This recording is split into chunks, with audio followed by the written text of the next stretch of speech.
J'étais sous pression, beaucoup de stress par rapport au boulot, l'impression d'être débordé, de mal faire les choses, de me laisser complètement happer par le travail au détriment de la prière. Et donc du coup de compenser mon mal-être dans une forme de détente faite de soirée. Et systématiquement, je suis sorti de ces retraites totalement apaisé. Pourquoi ? Parce que j'ai acquis, durant ce temps passé à l'abbaye, une sorte de rééquilibrage des priorités.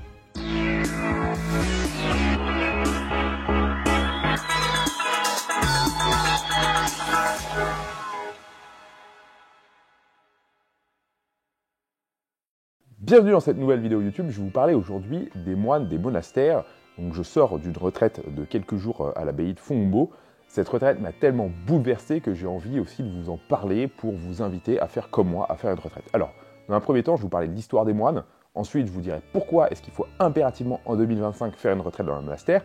Je vous donnerai les monastères que je vous recommande pour faire une retraite. Ensuite, je vous expliquerai comment vous organiser. Et puis, qu'est-ce qu'on peut faire pendant une retraite de 2, 3, 4 jours dans une abbaye. C'est parti, je vous explique. Alors, permettez-moi d'abord de vous faire un bref rappel sur l'histoire des moines. Qu'est-ce que c'est que la vie monastique ? Déjà, il faut comprendre que dès les premiers temps de l'Église, les chrétiens ont été persécutés parce qu'ils ne voulaient pas rendre de culte aux idoles ou à l'empereur. Donc la vie chrétienne dans les premiers siècles, c'était d'abord et avant tout une vie de martyr. On envoie les chrétiens dans l'arène pour être dévorés par les lions, on les crucifie, on leur inflige toutes sortes de supplices absolument terribles. Et paradoxalement, ce sont ces persécutions qui ont eu l'effet inverse. Au lieu de voir diminuer la foi, de disparaître le christianisme, eh bien le christianisme va se répandre, les conversions sont massives dans tout l'Empire romain, et même au-delà, en Afrique du Nord, en Asie et même en Gaule. On va dire que le sang des martyrs est semence de chrétiens. Mais une fois la christianisation de l'Empire, avec Constantin, la vie des chrétiens devient plus facile, entre guillemets. Plus de persécutions, un catholicisme qui devient la religion de l'Empire. Certes, il y a énormément à faire pour évangéliser, mais on n'est plus tué parce que chrétien. C'est donc là que va naître le monachisme. Des hommes qui ont une vraie soif d'absolu cherchent à tout donner pour le Christ. En fait, on avait entériné l'idée que le christianisme, c'était censé être un parcours de martyr à la suite du Christ et que la vocation du chrétien, c'était la croix pour la résurrection. Donc de nombreux chrétiens sont en recherche d'une vie chrétienne de combat et ils ont du mal à concevoir qu'on puisse aimer Dieu en menant une petite vie tranquille. Des hommes vont donc s'exiler dans le désert pour chercher Dieu, dans la prière et l'ascèse, c'est-à-dire le fait de se priver de beaucoup de plaisir. Au début, tout ça se fait de manière assez spontanée, sous la forme de petits ermitages, mais avec le temps, le mouvement se développe, surtout en Égypte et au Moyen-Orient, mais on cherche à se mettre sous la protection d'un ancien qui peut nous enseigner la vie spirituelle. Au fur et à mesure du temps, plus les hommes qui cherchent ce genre de vie sont nombreux, et plus on est en quête d'un modèle stable. Les ermites, les plus anciens, les plus saints, vont donc parfois accepter des disciples et leur donner des enseignements pour que cette retraite au désert puisse porter du fruit et que ce ne soit pas juste une fuite du monde où on cherche sa propre tranquillité et ne pas avoir de responsabilité. Donc vont naître les premières communautés monastiques avec des règles. Ce phénomène monastique va prendre une ampleur vraiment énorme. Et pour moi, la grande évolution majeure, c'est celle de Saint Benoît. Saint Benoît, c'est qui ? C'est un moine italien, contemporain de l'effondrement de l'Empire romain. Il va être recherché par de nombreux moines qui voulaient en faire un maître spirituel. Au début, Saint Benoît va refuser, puis il va finir par accepter, et il va écrire pour ses moines une règle, la fameuse règle de Saint Benoît. Cette règle, elle est réputée pour être la plus équilibrée, car elle répartit la journée autour de deux pôles, la prière et le travail, comme continuité de la prière. Ora et labora. Les bénédictins vont se répandre partout, et notamment sous l'influence de Charlemagne. Puis, au XIIIe siècle, vont naître ce qu'on appelle les ordres mendiants, les franciscains, les dominicains, qui sont aussi des religieux, mais qui sortent de leur couvent pour aller évangéliser. Alors je ne vais pas m'étendre plus sur l'histoire du monachisme, mais ce qu'il faut retenir, c'est que le phénomène des communautés spirituelles avec une règle, avec un habit, avec des vœux perpétuels, avec la pauvreté, la chasteté, l'obéissance, la prière, en fait, c'est le cœur de l'Église. Pour faire simple, on pourrait dire qu'on a trois armées dans l'Église. Il y a les réguliers, c'est-à-dire ceux qui vivent en communauté dans une abbaye à prier. Il y a les séculiers, c'est-à-dire ceux qui vivent dans le siècle, dans le monde, et qui vont aller évangéliser. Et puis il y a les laïcs, qui participent à la vie de la cité, qui fondent des familles, qui peuvent faire des vidéos pour témoigner de leur foi sur Internet, mais surtout qui doivent évangéliser par leur rayonnement dans les œuvres chrétiennes, le témoignage de la foi dans la vie quotidienne. Vous allez me dire, à l'heure actuelle, le christianisme est en train de chuter en Occident, donc Pourquoi continuer à vivre au fond d'une abbaye alors que tous ces moines pourraient constituer des forces vives dans le cadre de l'évangélisation?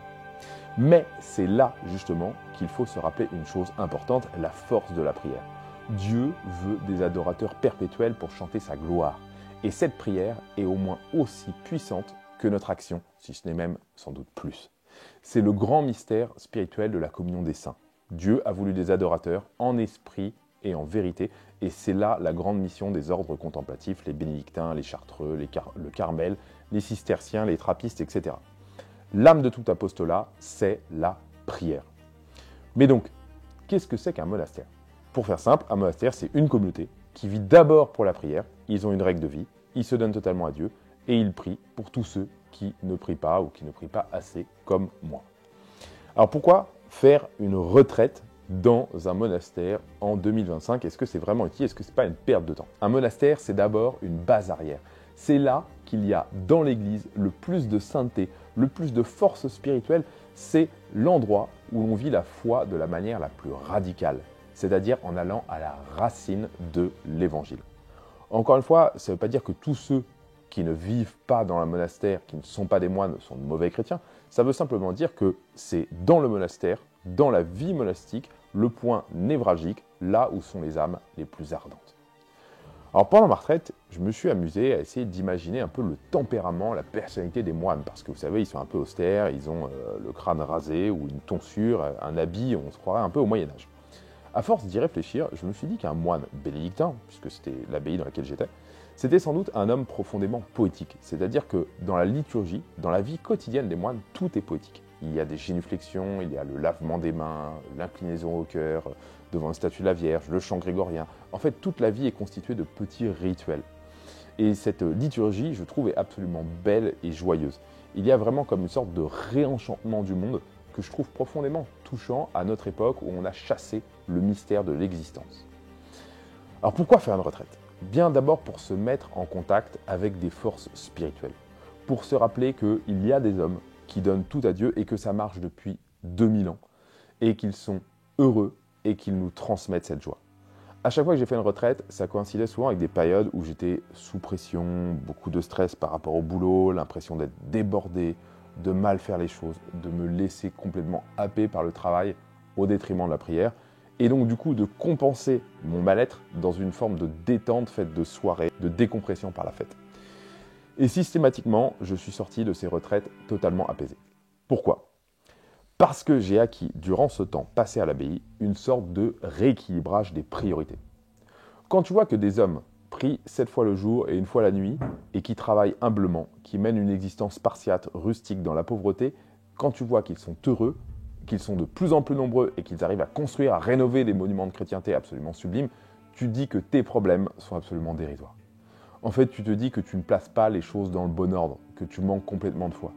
Parce que le truc qui m'arrive, et qui je pense vous arrive aussi un peu à vous, à tout le monde, c'est que lorsque j'ai l'impression que je n'atteins pas mes objectifs dans mon travail en particulier, je me dis que je ne travaille pas assez. Donc, je redouble d'efforts dans mon travail pour atteindre mes objectifs. Sauf que la fatigue, le stress me rendent encore moins efficace. Donc, pour compenser cette fatigue et ce stress, je vais me dire, je vais faire la fête pour me détendre, je vais chercher des sensations fortes, que ce soit de la boxe, du sport, un bon repas bien arrosé. Bref, tout ça, c'est un cercle vicieux. Je ne dis pas qu'il ne faut pas faire de sport et pas prendre de repas bien arrosés, mais quand on le fait finalement pour compenser un stress, c'est qu'il y a déjà un problème quelque part. Donc, souvent, je deviens de plus en plus imblairable avec mes proches, du coup, je culpabilise, c'est encore pire. Le truc que tu réalises quand tu vas vivre quelques jours chez les moines, c'est que Dieu, c'est-à-dire notre Créateur, il est vraiment tout puissant, que ce n'est pas juste des mots, mais que c'est vrai, que Dieu est grand. Et quand on est à l'abbaye, on va chanter les psaumes avec les moines, parce que les moines passent quasiment une grande partie de leur journée à chanter les psaumes. Quand on les écoute, eh bien petit à petit, le texte des psaumes pénètre notre âme. Et on fait le constat finalement qui est permanent dans les psaumes de la grandeur de Dieu, de sa miséricorde, de sa protection, et surtout de la futilité de la vie de l'homme qui place son espérance en dehors de Dieu. Donc, tu sors de là en étant complètement réconforté et tu essayes de prendre des bonnes résolutions en remettant ta vie dans l'ordre. C'est-à-dire Dieu d'abord, ta famille ensuite, ton travail après. Et c'est comme ça qu'on est d'ailleurs le meilleur dans le travail. C'est quand on a mis le travail à sa place, quand on fait confiance en Dieu, quand on sait que tout ne dépend pas de notre petite force, mais que Dieu veille sur nous. Et puis, ça nous rappelle aussi que la vie doit passer dans la croix et dans l'épreuve. C'est normal que tout ne marche pas comme dans un rêve. C'est normal que les relations aux autres soient parfois tendues. C'est normal qu'on échoue parfois. C'est normal qu'on ait des soucis d'argent. C'est normal qu'on ait des soucis de santé. Quand j'étais à l'abbaye, l'autre jour pendant ma retraite, j'ai parlé avec un moine et il me disait « Les gens ne veulent plus la croix, ils cherchent à s'en débarrasser systématiquement. » En fait, on est dans la société du déchet. C'est-à-dire que j'ai des difficultés de couple, je divorce. Je me suis engueulé avec un ami, je romps les ponts. Pourtant, la croix, en fait, c'est l'essence de la vie du chrétien. Pour aller à Pâques, il faut aussi le vendredi saint. Pas de fruits sans la mort du grain. Donc, pourquoi faire une retraite si on récapitule? Pour faire un point sur notre vie, pour se couper quelques jours du bruit et de l'agitation, pour prier, pour reprendre notre lien avec Dieu. Bienvenue sur la chaîne d'Academia Christiana. Vous êtes aujourd'hui plus de 15 000 abonnés sur YouTube, des milliers à écouter nos podcasts et à suivre nos contenus chaque semaine. Grâce à vous, nous faisons bouger les lignes, nous offrons une réflexion alternative et nous donnons la parole à des témoins d'exception. Vous êtes nombreux à nous envoyer des messages de soutien et je tiens à vous remercier du fond du cœur. Mais aujourd'hui, j'ai un message important à vous adresser. Nous avons besoin de vous. Nos contenus, nos formations, nos événements, tout cela n'existe que grâce à votre soutien. Et chers amis, nous sommes à un tournant. Les conversions explosent, la jeunesse se réveille, la quête de sens et d'enracinement n'a jamais été aussi forte. Mais face à cela, nos adversaires ne restent pas inactifs. Ils investissent des moyens colossaux pour imposer leur vision du monde. Alors nous devons répondre présent. Notre mission ? Faire rayonner l'évangile et la culture chrétienne. Former des hommes et des femmes de conviction capables de s'engager. Développer des communautés locales pour structurer la résistance et la reconstruction. Acheter et rénover un lieu qui sera une véritable ruche du bien commun. Un carrefour d'enracinement où nous pourrons bâtir, transmettre et former ensemble. Mais pour cela, nous avons besoin de vous. Comment nous aider concrètement ? Likez cette vidéo, abonnez-vous et partagez-la. Plus nous serons visibles et plus notre message portera loin. Et aussi inscrivez-vous à nos événements, le congrès du bien commun, les universités d'été, les feux de la Saint-Jean, les férias, les sessions de formation. Tout est sur notre site internet academiachristiana.org. Mais enfin, et le plus important, faites un don. Votre soutien financier est essentiel. Si vous adhérez à notre association, l'association culturelle d'éducation intégrale, vous allez rejoindre un réseau d'entraide. Vous aurez un espace membre exclusif et vous pourrez contribuer directement à nos projets. En faisant un don, vous nous donnez les moyens d'agir, d'organiser encore plus d'événements, de renforcer notre présence, de bâtir des lieux concrets pour former et transmettre. Alors ne restez pas des spectateurs, c'est ensemble avec vous que nous allons pouvoir bâtir une renaissance catholique et enracinée. Nous sommes l'espoir d'un réveil, nous sommes le ferment d'une civilisation qui refuse de disparaître. Il compte sur vous, je compte sur vous. Faites un don dès maintenant, tout devient possible avec vous. Vous pouvez nous soutenir sur academiachristiana.org. Alors, quels sont maintenant les monastères que je vous recommande pour faire une retraite ? Il y a beaucoup de monastères en France, beaucoup plus qu'on ne le croit, mais malheureusement, la crise de l'Église étant passée par là, certains sont un peu vieillissants et pas forcément le meilleur endroit si vous devez faire votre première retraite dans un monastère. Je vais déjà vous parler de ceux que je connais et ceux que j'aime tout particulièrement parce que j'ai déjà fait au moins une retraite dans ma vie. Ma préférence, elle va d'abord pour les monastères bénédictins parce que je trouve que l'équilibre de vie bénédictin est particulièrement beau, mais surtout j'aime leur capacité à soigner toutes les choses et y compris les choses matérielles. Dans les monastères dont je vais vous parler, tout est beau. Chaque détail a été soigné pour refléter la beauté de Dieu. Les affiches, par exemple, elles sont calligraphiées à la main. Le parc, il est magnifique, parfaitement entretenu. Il n'y a pas un caillou qui est en dehors, finalement, d'une allée. L'abbatiale également. Tout est absolument beau, soigné, sobre. Prends un exemple encore qui me vient par la tête. Vous savez, parfois, il y a des fils électriques qui vont sortir de la pierre. Et bien, dans une abbaye bénédictine, dans celle dans laquelle je vous parle, eh bien, tout est maçonné pour masquer même la prise électrique. Parce qu'il ne faut pas, finalement, même les détails moches du monde moderne, eh bien, ils sont cachés. Alors, deux abbayes que je recommande en particulier, c'est Le Barou, près d'Avignon, et Fongombault, dans l'Indre, près de Châteauroux. Alors, deux styles, deux ambiances. Le Barou, c'est vraiment marqué par un cadre provençal, on est dans les champs de lavande, tout respire le soleil, la joie. Les moines ont une règle qui les autorise, qui les convie même à des missions apostoliques, et donc certains moines peuvent venir vous parler. Fongombault, c'est plus austère. On est dans un cadre magnifique, mais on n'est pas dans le sud de la France, on est au bord d'une rivière, et tout est très médiéval. Les moines gardent le silence absolu, mais attention, ils sont évidemment d'une délicatesse extrême. Une autre abbaye un peu plus éloignée dans laquelle je suis allé quand j'avais 20 ans, c'est l'abbaye d'Onezan dans les Pyrénées. Et les moines là vivent vraiment en pleine nature. Donc pour y accéder, moi j'étais arrivé en randonnée à pied, mais si vous voulez y aller, en gros, il faut un 4x4 pour pouvoir monter jusqu'à l'abbaye. J'y avais passé une semaine et à cette époque-là, donc je faisais ça avec les scouts, on dormait dans le foin, on allait traire les vaches à la main dès le matin, juste après l'office de matine, à l'aube. C'était vraiment génial. Enfin, une vie complètement coupée du monde, en pleine montagne. Enfin, moi, je me souviens qu'après cette semaine, je m'étais demandé quand même, j'étais largement posé la question de la vocation monastique, j'avais très envie de rester. Et enfin, quatrième, alors c'est un couvent plus qu'une abbaye, ça s'appelle Chéméré-le-Roi, la Fraise Saint-Vincent-Ferrier, ce sont des dominicains, en tout cas d'inspiration dominicaine. Ils sont moins cloîtrés, moins austères que les bénédictins, parce qu'ils vont faire de l'apostolat, mais leur liturgie est absolument magnifique. Ils vivent dans un couvent en Mayenne qui est impressionnant, donc je vous invite particulièrement à aller chez eux. Mais après, il faut savoir qu'il y a plein d'autres monastères en France et je suis très loin de les connaître tous. Donc je vous envoie à la liste que nous avons constituée en essayant de répertorier tous les monastères. Vous la retrouvez sur le site d'Academia Christiana. On a mis en particulier des monastères dans lesquels est célébrée la messe traditionnelle. Mais déjà, je pense qu'on en a oublié. Et puis il y a évidemment plein d'autres monastères. Vous pouvez vous recueillir parce que la liturgie et l'observance est encore assez belle, traditionnelle. Je pense en particulier à l'abbaye de Saint-Vendry en Normandie, à l'abbaye de Solesmes, aux bénédictines d'Argentan, au monastère orthodoxe féminin de Solan. Enfin voilà. En fait, il y a plein de magnifiques monastères. Malheureusement, voilà, c'est compliqué de tous les recenser. Alors, comment s'organiser pour faire une retraite? Premièrement, fixer une date.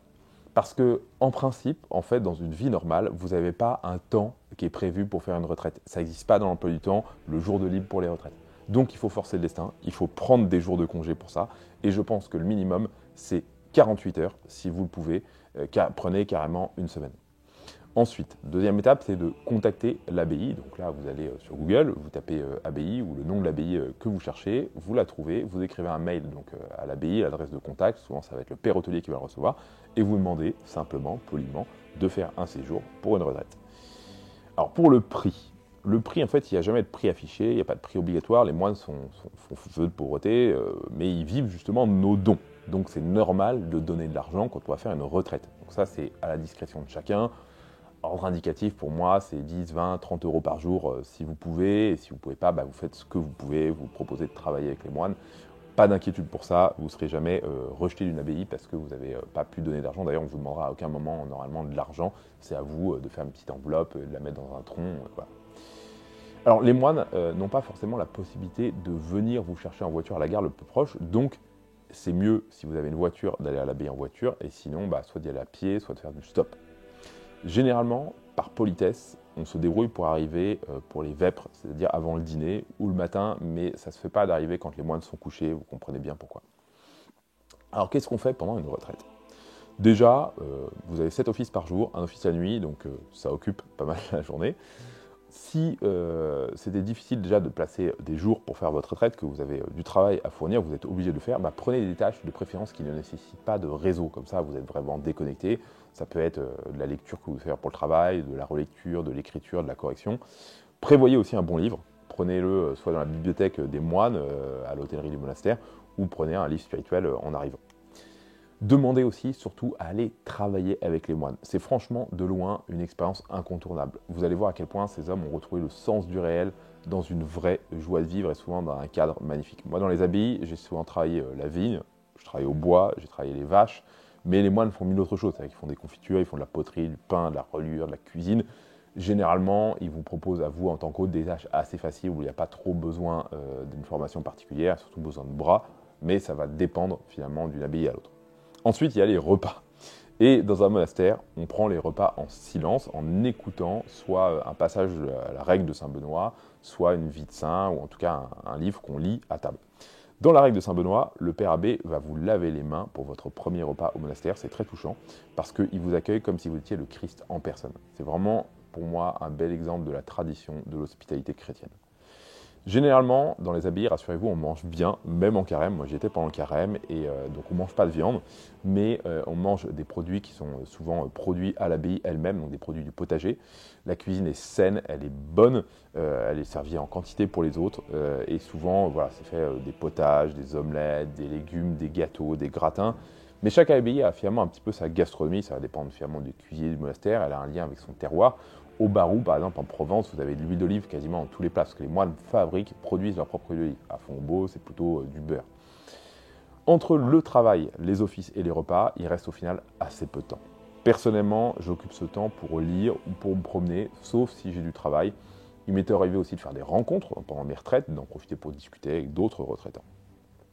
Je vous recommande tout particulièrement de demander un entretien avec un moine. Vous pourrez lui poser des questions sur la vie monastique, vous pourrez vous confesser évidemment, mais vous pourrez lui demander des conseils pour votre propre vie, parce que paradoxalement, les moines contemplatifs sont souvent plus avisés des problèmes du quotidien que les prêtres séculiers. Mais ils sont surtout très sages parce que la vie contemplative, cette expérience toute particulière hors du monde, eh bien, leur donne un vrai recul et une vraie sagesse. Et moi, personnellement, j'ai encore sous en mémoire des conseils, des discussions que j'ai pu avoir avec des moines dans des séjours en abbaye, même il y a longtemps. Alors j'espère dans cette vidéo que je vous aurai donné envie de faire une retraite dans un monastère. Surtout, premier conseil, ne remettez pas cela à plus tard. Fixez dès maintenant vos dates et prenez votre résolution. Reconnectez-vous à la source d'une abbaye. Faites une retraite. Je vous dis à bientôt.